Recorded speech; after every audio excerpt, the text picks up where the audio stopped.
Welcome to today's verse of the day. Today's passage dives into the complex and emotional family dynamics between Jacob, Rachel, Leah, and their growing household. In these verses, we witness longing, rivalry, and persistence. But more importantly, we see how God continues to work, even through flawed human motivations. Let's explore Genesis 31 to 43 together.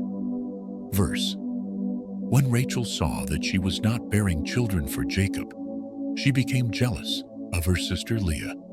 She said to Jacob, "Give me children or I'll die."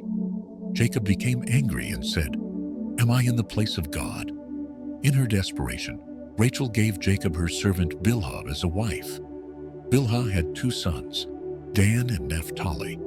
Leah, seeing this, gave Jacob her servant Zilpah, who bore Gad and Asher. Later, Leah herself bore more sons, Issachar and Zebulun, and a daughter, Dinah. Finally, God remembered Rachel.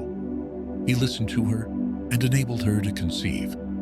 She gave birth to Joseph and said, "God has taken away my disgrace." Then Jacob asked Laban to release him so he could return home. Laban, reluctant to let him go, asked Jacob to name his wages. Jacob made a deal. He would take only the speckled and spotted livestock. Through a clever strategy, Jacob increased his flocks greatly. In time, Jacob became exceedingly prosperous. This chapter is raw and real.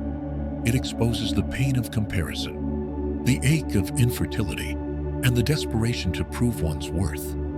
Both Rachel and Leah wrestled for love, for children, for validation. And Jacob stood caught in the middle. And yet through it all, God remained faithful. He heard Rachel's cries. He remembered Leah's longing. He didn't dismiss their flaws. He worked through them. Even Jacob's cleverness with the flocks reminds us that God was still blessing him, not because of his schemes, but because of his promise. Where in your life have you felt like you need to fight for what's already in God's hands? Are you wrestling, comparing, or strategizing to get ahead? This passage reminds us that God sees the struggle. He hears the unspoken prayers, and he provides, sometimes slowly, sometimes unexpectedly, but always with purpose.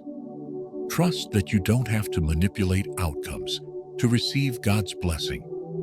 Rest in the assurance that his plan includes you, even when things feel messy or out of control. Thank you for joining me today.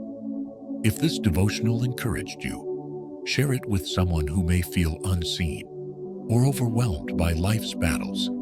Remember, God is present in the chaos, working out a story of blessing and redemption.